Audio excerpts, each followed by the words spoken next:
8월 4일 복된 이 아침 하나님께서 우리에게 주시는 귀한 말씀은 이사야 19장 1절에서 15절의 말씀입니다. 잘못 가지 않는 유일한 방법입니다 라는 제목으로 같이 말씀 나누도록 하겠습니다.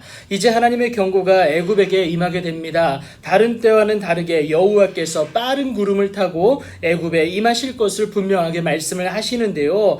창조주로서 자연 만물을 다스리는 하나님이다 라는 것을 드러내고 있습니다. 그러니 어떻습니까? 애굽의 우상이 자연 만물을 다스리는 창조주 하나님 앞에서 떨 뿐만이 아니라 애굽인의 마음이 그 속에서 두려움으로 녹아내리게 될 것이다 라는 것도 분명히 밝히고 있습니다. 언제든 하나님이 하시고자 하면 그들은 파괴될 수밖에 없다는 것을 그들이 빠른 구름을 타고 오시는 주님을 바라보면서 깨닫게 되기 때문에 그렇습니다. 지금 애굽이 그러한데요. 1차적으로 그들에게 주어진 파괴는 바로 사회적 붕괴다라는 겁니다. 2절을 보게 되면요.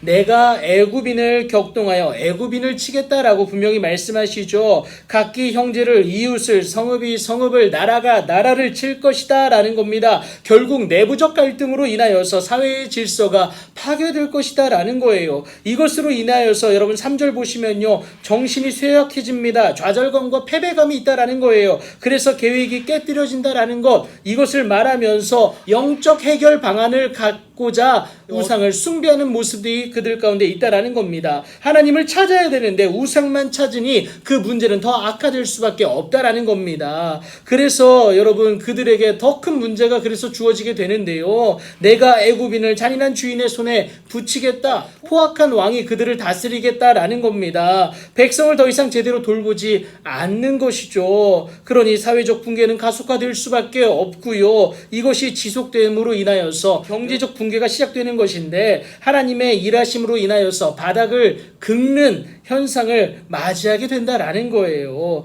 여러분 이 경제적 붕괴가 어떻게 임하게 되느냐, 세 가지 현상으로 임하게 됩니다. 자, 첫 번째는요 5절 상반절에서 농업의 타격을 입게 됩니다. 두 번째는요 5절 하반절부터 8절까지 어업의 타격이 있게 됩니다. 그리고 9절을 통하여서는요 수공업도 타격을 입게 된다라고 분명히 밝히고 있어요. 그러니까 여러분 이 세 가지 타격을 통하여서 경제적 근간이 쇠락하게 된다라는 겁니다. 그래서 여러분 그의 기둥이 부서진다. 세금이 없으니까 여러분 애굽의 귀족과 고관과 왕자들이 무너질 수밖에 없겠죠. 여러분 나라 운영의 근간은 백성 아니겠습니까? 그런데 이 품꾼들이, 그러니까 백성들이 다 마음에 근심이 넘쳐날 수밖에 없다라는 겁니다. 여러분 이 경제적 붕괴가 무서운 것은요 마지막 보루인 정치적 붕괴까지 가져올 수 있기 때문에 그렇습니다. 사회를 이끌어가는 지도자들의 부재가 그것을 말하게 되는데요. 수완의 방백은 어리석었고 바로의 가장 지혜로운 모사의 책략은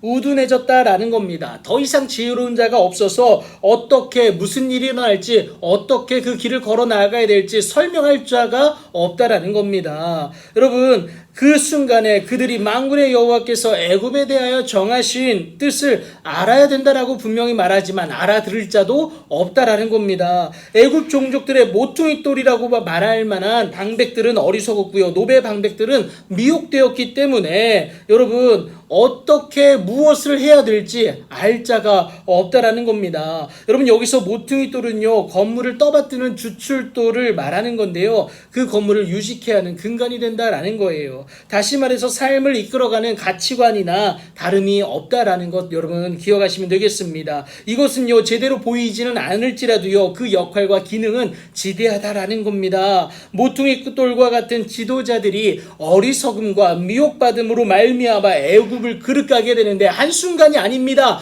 매일같이 매사에 잘못 가게 한다라는 것을 얘기해요. 그저 심판만을 기다리는 멸망을 바라볼 수밖에 없다라는 겁니다. 그래서 이 순간 필요한 것은 다른 것이 아니라 하나님이다라는 겁니다. 하나님은 능히 돕기도 하시고요 능히 패하기도 하시는 그 분이기 때문에 하나님의 도우심을 간구하고 하나님께 나아가는 것이 저와 여러분에게 필요하다라는 겁니다. 여러분 이 땅 가운데서 하나님의 자녀로 잘못 가지 않는 유일한 방법은 무엇이냐? 여러분 하나님이 친히 세우신 모퉁이 똘 대신 예수 그리스도를 소유함으로 하나님의 말씀을 따르는 귀하고 복된 삶입니다. 이 삶을 통하여서 하나님의 놀라운 은혜와 능력을 소유하시는 여러분들의 복된 오늘이 되길 예수님의 이름으로 축복합니다.